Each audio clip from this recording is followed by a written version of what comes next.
የምናገርበት ርዕስ እነሆ የእግዚአብሔር በግ በሚል ርዕስ ነው የእግዚአብሔርን ቃል ማካፍላችሁ። ከኔ ጋር እንዳላችሁ ለማወቅ ሁላችሁንም አንድ ጊዜ በትህትና ጠይቃችኋለሁ። ጉባኤው እነሆ የእግዚአብሔር በግ ብሎ ይጮሃል። ከዚህ በተሻለ በጣም በሚሰማ ድምጽ እነሆ የእግዚአብሔር በግ ይላል። ክብር ለኢየሱስ ይሁን። ዛሬ ምሽት ለበጉ ነው የምንናገረው። ስለኛ ስለታረደው በግ እንነጋገራለን። ኢየሱስ ክርስቶስ ለዘላለም ጌታ ነው። ያነበብነው ቃል ክፍል የሚገኘው በዮሐንስ ወንጌል ምዕራፍ 1 ከቁጥር 29 እና 30 ነው በዋናነት የምንነጋገረው። እንዳጋጣሚ ሆኖ በዚህ ዓመት በተደጋጋሚ ከሰበኩት ክፍል አንዱ የዮሐንስ ወንጌል መጽሐፍ ነው። ባለፈውም በጥቂት ጊዜ ታስታውሱ እንደነበረ ከጥቂት ሳምንታት በፊት የፊልጵስዩስን መልእክት ምዕራፍ 2 ለመከፋፈል የዮሐንስ ወንጌል ምዕራፍ 1ን እንደ መግቢያ ተጠቅሜ ነበርና ከዛ ዛሬም እንደ መንደርደሪያ ምዕራፍ 1ን ከመጀመሪያው አንስቼ እንደ መንደርደሪያ ለመጠቀም እፈልጋለሁ። ከዚህ ፊት ስናገር እንደሰማችሁት የዮሐንስ ወንጌልን እያነበብን የዘፍጥረትን መጽሐፍ አለማስታወስ አንችልም። መጽሐፉ መልእክቱ ያው አንድ ነው። ከዘፍጥረት አንስቶ እስከ ራእይ ድረስ ተመሳሳይ ጭብጥ ያለው መጽሐፍ ነው። ብዙ ነገር የሚናገር መጽሐፍ አይደለም። ብዙ ታሪክ የሚያትት መጽሐፍ አይደለም። አንድ ታሪክ ነው የሚያትተው። የታሪኩ ባለቤት ደግሞ እግዚአብሔር ራሱ ነው። ክብር ለጌታ ለኢየሱስ ይሁን። ስለዚህ ዮሐንስ ወንጌልን ስናስታውስ ወዲያው ወደ አእምሯችን የሚመጣው ሪካፕቹሌት ተደርጎ የሚደጋገም ሐሳብ የሚወረሰው ከዘፍጥረት መጽሐፍ እናገኛለን።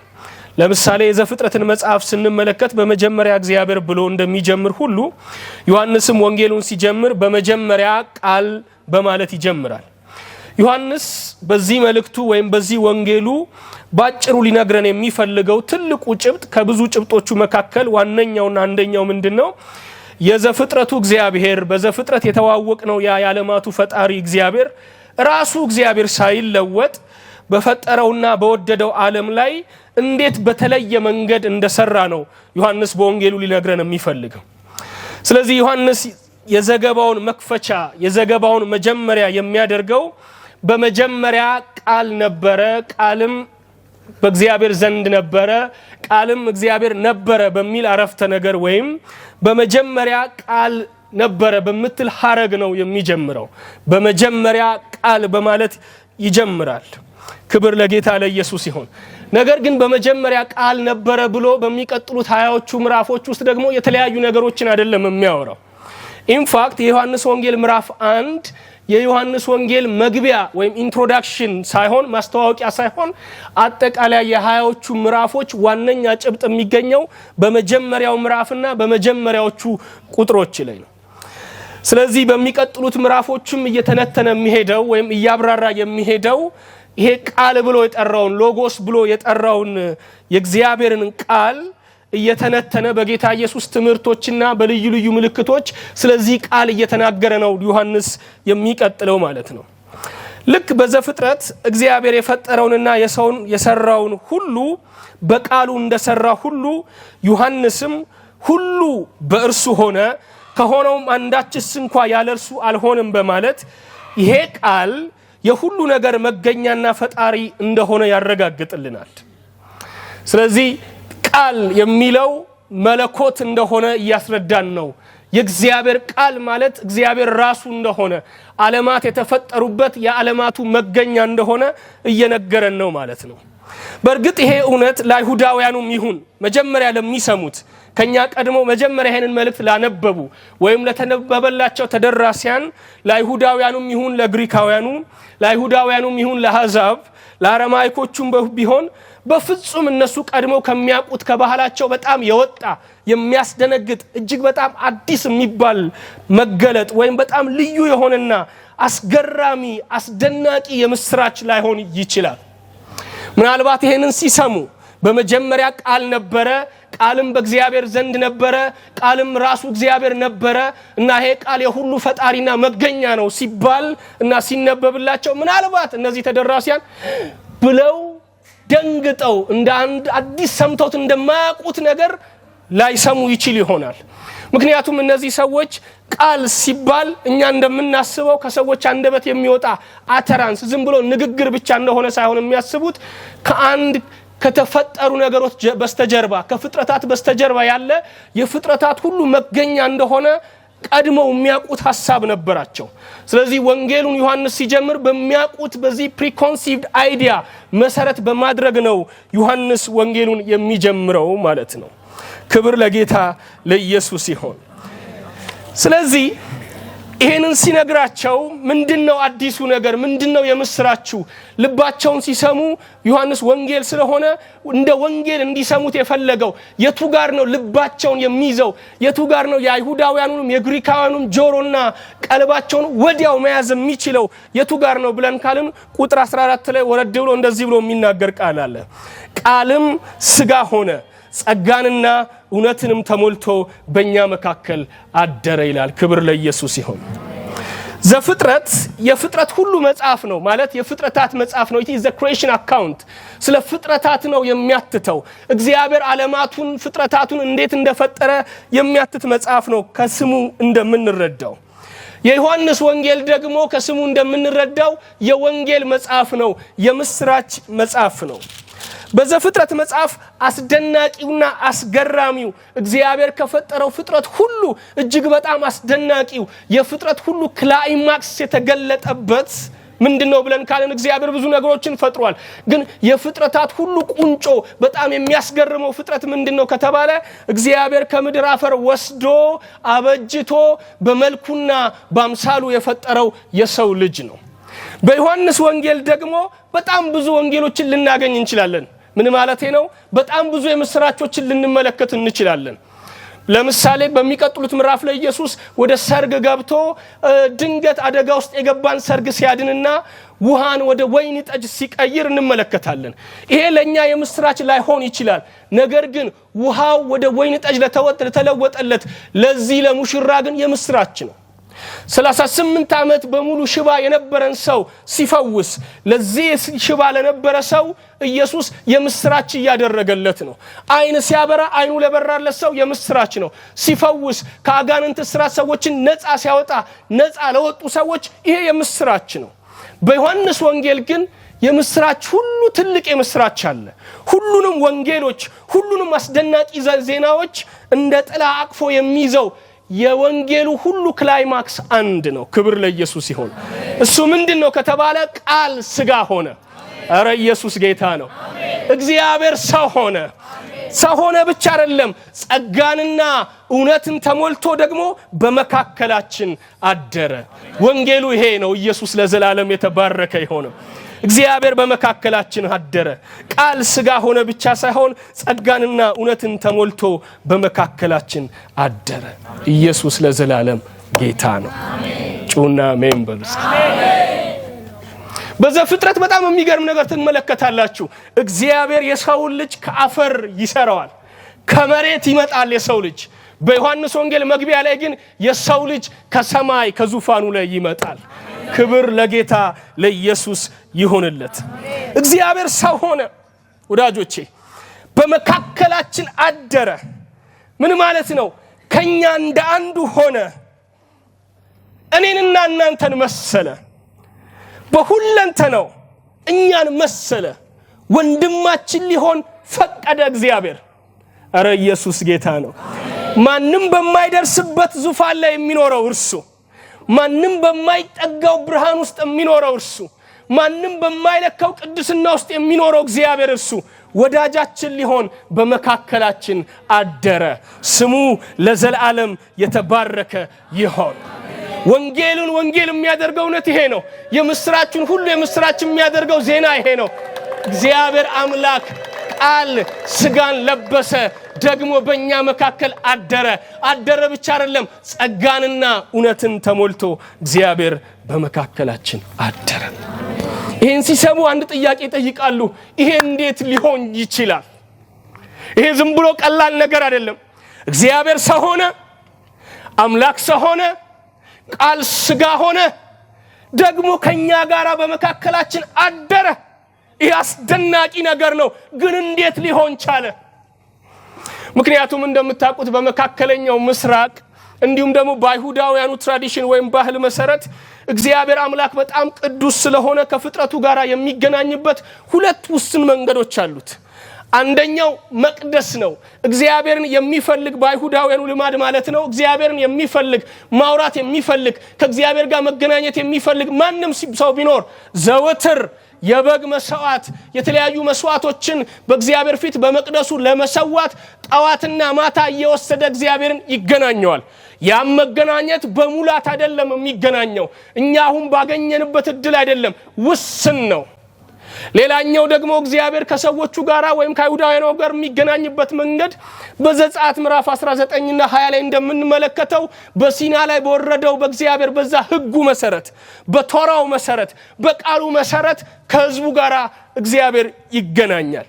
ይሄኛው መገናኘት ግን ቃል ስጋ የሆነበት አምላክ ሰው የሆነበት ደግሞ በመካከላችን ያደረበት መንገድ ግን መገናኘት ግን እጅግ በጣም የተለየ ነው። ስሙ ለዘላለም የተባረከ ይሁን። ከባድ ነው፣ ቀላል ነገር አይደለም። እግዚአብሔር ከኛ ጋር ተገናኘ ማለት በመካከላችን አደረ ማለት ለምንድነው ከባድ የሚሆነው? አንደኛ እግዚአብሔር እጅግ በጣም ትልቅ አምላክ ነው። እኛ ደግሞ በጣም ትንሽ ነን። ፍጥረት ዓለሙ በእግዚአብሔር ፊት እጅግ በጣም ሚጢጢ ነው። እግዚአብሔር ደግሞ እጅግ በጣም ትልቅ አምላክ ነው። ሁለተኛውና ዋነኛው ምክንያት ነገሩን ከባድ የሚያደርገው የማይቻል የሚያደርገው ነገር እግዚአብሔር አምላክ እጅግ በጣም ቅዱስ አምላክ ነው። አረጩና አሜን በሉ። እኛ ደግሞ ፍጥረት ዓለሙ ደግሞ ከኃጢአት የተነሳ በእግዚአብሔር ፊት ርኩስ ነው። ስለዚህ ኃጥእ በእግዚአብሔር ፊት ሊቆም አይችልም። ኃጥእ ከእግዚአብሔር ጋር እለት እለት ፌሎሺፕ ማድረግ አይችልም። የፍቅር ግንኙነት ማድረግ አይችልም። ከእግዚአብሔር ጋር መነጋገር አይችልም። ለምን? እግዚአብሔር ቅዱስ ነው፣ ፍጥረቱ ደግሞ እጅግ በጣም ርኩስ ነው። አንድ እግዚአብሔር ሰው ሲናገር እንደዚህ ይላል፣ በእግዚአብሔር ቅድስና ፊት ለአንድ ኃጥእ መቆም ማለት በቅድስናው ዙፋን ፊት መቆም ማለት ለአንድ ኃጢአተኛ የማያቋርጥና በቃላት ሊገለጥ የማይችል ጣረ ሞት ነው። እጅግ በጣም ከባድ ነው። ለምን ከተባለ እግዚአብሔር አምላካችን እርሱ ቅዱስ ነው። በእኛና በእግዚአብሔር መካከል አንድ ግርግዳ አለ። እሱ ምንድነው ከተባለ ኃጢአት ይባላል። ስለዚህ ይሄ እንዴት ሊሆን ቻለ? ለዚህ መጥምቁ ዮሐንስ መልስ አለው። ቁጥር 29 ላይ ዮሐንስ እንደዚህ ይላል፣ ይሄ እንዴት ሊሆን እንደቻለ ይሄ መልስ እንዴት ሊገኝ እንደተቻለ ይሄንን የማይቻለውን ነገር የሚቻል ያደረገውን ሚስጥር ቁጥር 29 እና ላይ 30 ላይ እንደዚህ ብሎ ዮሐንስ ይናገራል። እነሆ የዓለምን ኃጢአት የሚያስወግድ የእግዚአብሔር በግ ይላል። ጩሁና እነሆ የዓለምን ኃጢአት የሚያስወግድ በግ በሉ እስኪ። ክብር ለኢየሱስ ይሁን። ይሄ አረፍተ ነገር በጣም ይገርማችኋል። እያንዳንዱ ቃል አንድ አረፍተ ነገር ነው። እያንዳንዱ ቃል ግን በጣም ሲግኒፊካንት ነው። እያንዳንዱ ቃል ልብ የሚነካ ነገር ነው። እያንዳንዱ ቃል በጣም ልዩ ትርጉም አለው። እነሆ የዓለምን ሁሉ ኃጢአት የሚያስወግድ የእግዚአብሔር በግ። የማበግ የእግዚአብሔር በግ። ክብር ለጌታ ለኢየሱስ ይሁን። ስለዚህ ምክንያቱ ተገኝቷል፣ መፍትሄው ተገኝቷል። ሰውን ከቅዱሱ እግዚአብሔር ጋር ያስተራረቀው ወዳጅ ያደረገው አንድ ነው መፍትሄው። እሱ ምንድነው ከተባለ የዓለምን ኃጢአት የሚያስወግድ የእግዚአብሔር በግ ነው ይለናል መጽሐፍ። ክብር ለጌታ ለኢየሱስ ይሁን። የማይሆነው የሆነበት፣ ሊሆን የማይችለው እውን የሆነበት የምስራች ሁሉ የምስራች በመካከላችን የነበረውን የኃጢአት ግርግዳ ያፈረሰው ይሄ እንዴት ሆነ ብለን ስንጠይቅ ኃጢአታችንስ በደላችንስ መተላለፋችንስ ከእግዚአብሔር ጋር እንዳንገናኝ ያደረገን ነገርስ ብለን ስንጠይቅ ዮሐንስ በመልእክቱ እንደዚህ ብሎ ይመልስልናል። እነሆ የዓለምን ኃጢአት የሚያስወግድ የእግዚአብሔር በግ። ክብር ለኢየሱስ ይሁን። የዓለምን ኃጢአት የሚያስወግድ የእግዚአብሔር በግ። የዓለምን ኃጢአት የሚያስወግድ የእግዚአብሔር በግ ምን ማለት ነው? የዓለሙን ኃጢአት በሙሉ ወስዶ በራሱ ላይ የሚሸከም የእግዚአብሔር በግ። አረ ኢየሱስ ጌታ ነው። ምን ማለት ነው? የሁላችንን መተላለፍ የሁላችንን በደል ከእጆቻችን ላይ የተቀበለ ከህይወታችን ላይ ሳክ ያደረገ የወሰደ ደግሞ ወስዶ ሌላ ቦታ ላይ የጣለ ሳይሆን በጫንቃው ላይ የተሸከመ ደግሞ ወስዶ ያስወገደው የእግዚአብሔር በግ ስሙ ማን ይባላል? የናዝሬቱ ኢየሱስ ይባላል። ወዳጆቼ መጽሐፍ ቅዱስ ሲናገር እንደዚህ ይላል፣ ኃጢአታችንን ስለተቀበለው በራሱ ላይ ስለተሸከመው ከኛ ስላስወገደው በግ ሲናገር እንደዚህ ይላል፣ በእውነት ደዌያችንን ተቀበለ ህመማችንን ተሸክሟል። እኛ ግን እንደተመታ በእግዚአብሔርም እንደተቀሰፈ እንደተቸገረም ቆጠር ነው። እሱ ግን ስለ መተላለፋችን ቆሰለ፣ ስለ በደላችን ደቀቀ።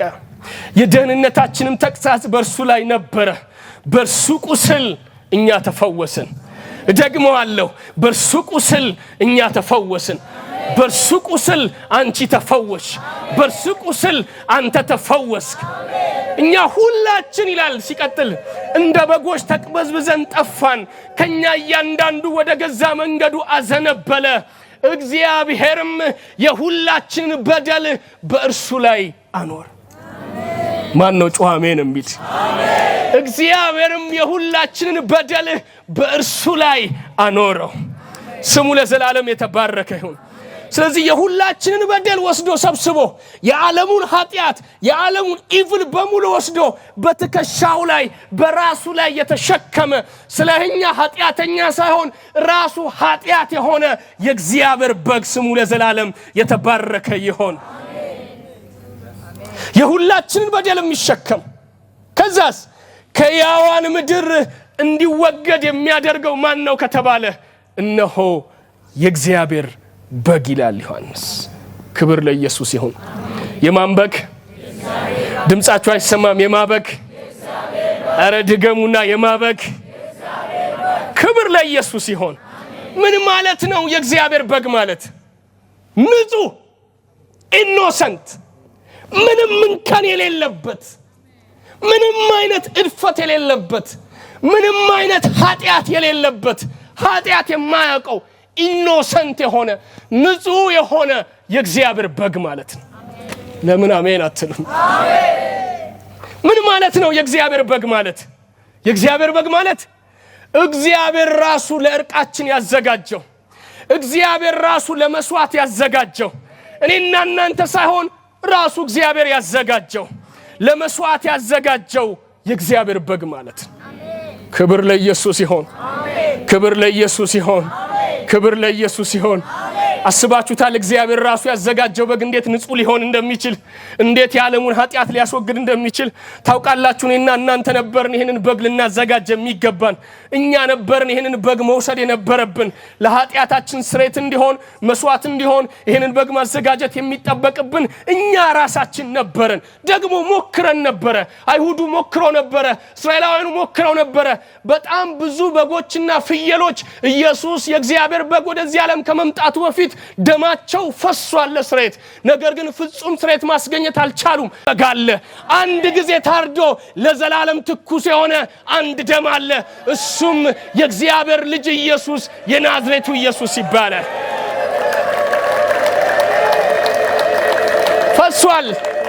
ፈሷል ብዙ ደም ፈሷል ብዙ ደም።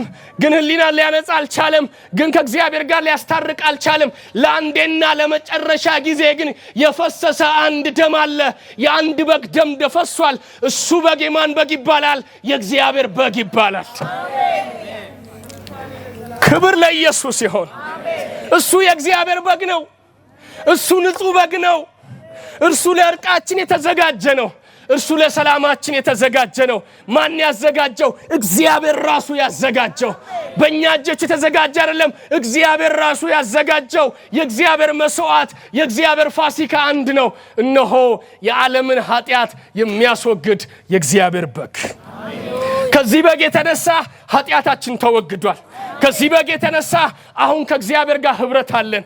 ከዚህ ጋር በግ የተነሳ አሁን ከእግዚአብሔር ጋር ታርቀናል።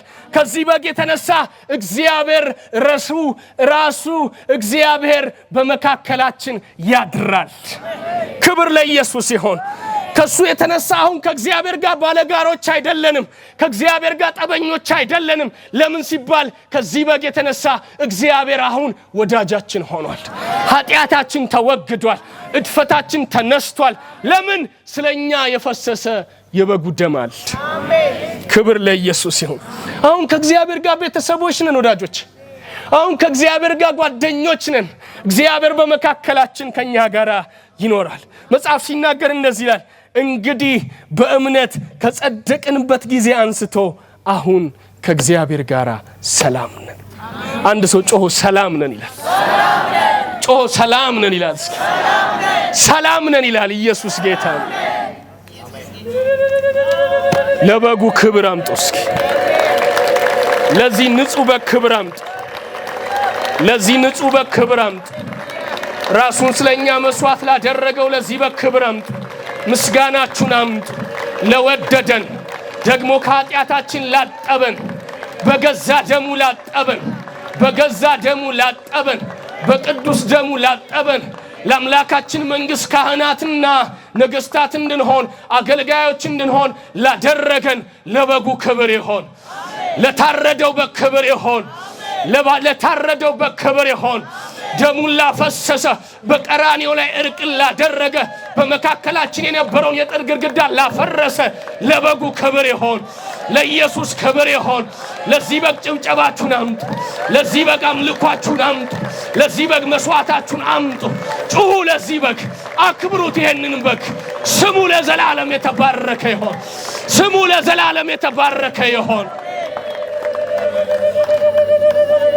እናመሰግንሃለን እናመሰግንሃለን ስምህ ለዘላለም የተባረከ ይሁን ደምህን ስለኛ ስላፈሰስክ ከአባት ጋር ስላስታረከን አሁን ወዳጆች እንድንሆን ላደረከን በመካከላችን እንድታድር በእኛ መካከል የነበረውን የኃጢያትን ግድግዳ በቅዱስ ደምህ በገንዘብ ሳይሆን በወርቅ ሳይሆን በተለያየ ነገር ሳይሆን በደምህ ስለዋጀህን በገዛ ደምህ ስለዋጀህን በቅዱስ ደምህ ስላጠብከን ከበረዶም ይልቅ ስላነጻህን በእግዚአብሔር ፊት የመቆምን ስልጣን ስለሰጠህን እናመሰግንሃለን ስምህ የተባረከ ይሁን አለቆች ይስሙ ስልጣናት ይስሙ ዓለም ትስማ ይሄ ሕዝብ በኢየሱስ ደም የታጠበ ሕዝብ ነው ይሄ ደም በጌታው ደም የታጠበ ሕዝብ ነው በንጹህ በግ ደም የታጠበ ሕዝብ ነው በንጹህ በግ የታጠበ ድምጽ ነው ሕዝብ ነው ደሙ የኢየሱስ ነው ደሙ የኢየሱስ ነው ደሙ እጅግ በጣም ንጹህ ነው በዚህ ደም ፊት የሚቆም ኃጢያት የለም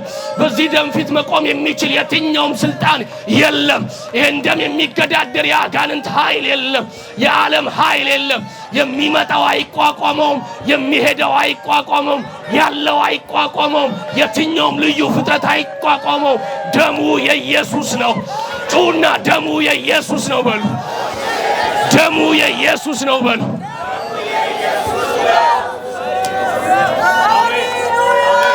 ኢየሱስ ጌታ ነው